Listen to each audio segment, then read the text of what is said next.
Naisip mo na ba minsan habang nagkakape o nakatambay lang sa bahay? Bakit hindi na lang mag-print ng maraming pera ang gobyerno para tapusin ang kahirapan? Napakasimple ng idea, di ba? Kung kulang ang pera, edi mag-print lang tayo ng marami. Tapos lahat ng tao, yayaman na. Dahil kung gugustuhin ng Bangko Sentral ng Pilipinas, alam mo bang pwede tayong lahat maging milyonaryo? As in literal na bawat isa sa atin may 1,000,000 piso sa bulsa. Ang simpleng paraan, mag-print lang ng toneladang mga pera at ipapamudmud sa masa, boom! Lahat tayo ay milyonaryo na. Ho, di ba? Simpleng solusyon. Wala nang mahirap, wala nang gutom, lahat makakabili na ng gusto nila. Wala na ring mag-a-abroad para magtrabaho kasi hello, mayaman na tayong lahat. Pero teka, kumalma ka dahil hindi ganito kasimple. Kasi kung iisipin mo, bakit hindi pa ito ginagawa ng ibang bansa? Kung simple lang ang paraan, di ba? Bakit kahit may mga money printing machines naman, ang mga gobyerno sa mundo, bakit hindi pa rin sila nag-iimprenta ng napakaraming pera araw-araw at ipapamudmud sa kanilang mga tao? Tara, pag-usapan natin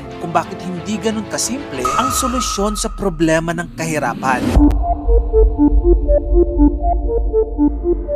Una sa lahat, kailangan maintindihan natin ang konsepto ng inflation. Ganito kasi yan. Imaginein mo kung biglang binigyan tayo lahat ng gobyerno ng maraming pera. Yayaman tayong lahat, di ba? Pero teka, may problema. Kung lahat tayo ay may maraming pera, anong mangyayari sa mga tindahan, sa mga mall, or sa mga groceries? Siyempre lahat tayo gustong bumili ng bigas, gatas, damit, mamahaling chocolate, at kung ano-ano pa. Pero ang tanong, dumami ba yung mga produktong ito? Hindi. Kaya mag-aagawan ang lahat sa mga paninda. At dahil dito, tataas ng sobra ang mga presyo nito. In simple terms, dumami nga yung pera pero yung mga produkto hindi. Isipin mo to. Dati, ang isang baso ng kape ay 50 pesos lang. Pero dahil lahat ng tao ay may pera na, biglang naging 5,000 pesos na ang presyo. So kahit na milyonaryo ka, parang wala pa rin kwenta kasi ang mahal na ng lahat ng bilihin. Ganito ang nangyari sa bansang Venezuela. Nagprint sila ng maraming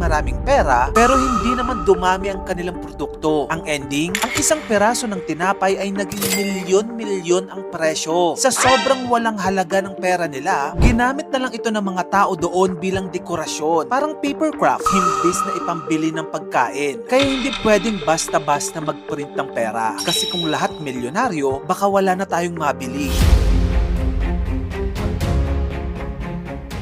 Sige nga, imaginein natin to. Lahat ng 100 million plus Filipino sa Pilipinas ay mga milyonaryo na. Ang saya, di ba? Pero teka, kung lahat mayaman na, sino pa ang magtatrabaho bilang, for example, waiter, or janitor, driver, o magsasaka? Baka wala nang gustong magtrabaho sa mga restaurant. Wala nang gustong maglinis ng mga opisina. Wala nang gustong magwalis sa kalsada. At ang pinaka nakakatakot, baka wala nang magtanim ng bigas. Paano na yung pagkain natin? Sino pa ang magdadala ng bigas sa lamesa kung wala nang magsasaka? Tandaan natin, hindi lang pera ang nagpapalago ng isang bansa. Kailangan natin ng mga tao na nagtatrabaho sa iba't ibang industriya para gumana ang ekonomiya. Kung lahat ay magiging milyonaryo at ayaw nang magtrabaho, magugutom tayo kahit gaano pa kalaki ang laman ng bulsa natin. Kapag nag-imprenta ng sobrang daming pera ang isang bansa, hindi lang inflation ang problema. Nawawala rin ng kumpiyansa ng mga namumuhunan o investors galing sa ibang bansa. Bakit? Dahil gusto ng mga investors ang stable na currency. Kung nakikita nila ang isang bansa ay basta-basta na lamang nagpiprint ng pera, mag-aalala sila na baka biglang bumagsak ang value nito. Kapag nawala ang kumpiyansa ng mga namumuhunan, babagsak ang ekonomiya, mawawala ng foreign investment, tataas ang unemployment rate, at mas dadami ang naghihirap. Ito ang nangyari sa bansang Zimbabwe sa Africa noong early 2000s. Ang bansang iyon ay nagprint ng napakaraming pera at ipinamudmud sa kanilang mga tao. Ito ay nagresulta sa hyperinflation. Nagkaroon ng $100 trillion note pero kahit ganoon pa karaming zero, hindi pa rin ito sapat na pambili ng isang piraso ng tinapay. Imaginein mo, no? Dala-dala mo ang isang bayong ng pera pero wala kang mabili kahit 1 kilong bigas. So ayan na nga. Klaro na kung bakit hindi basta-basta pwedeng mag-print ng maraming pera ang isang bansa. Kung madali lang sana ang solusyon, edi ginawa na lahat ito ng gobyerno sa buong mundo. Pero sa totoo lang, kailangan ng matalinong pamamahala, tamang investments, at pagpapalakas ng produksyon para tunay na umasenso ang isang bansa. Kung gusto mo pa na maginto pang insightful contents, dito lang yun sa channel ko kaya follow ka na. Mag-subscribe ka na rin sa aking YouTube channel. Yun lang, maraming salamat sa panonood mga kamagkano.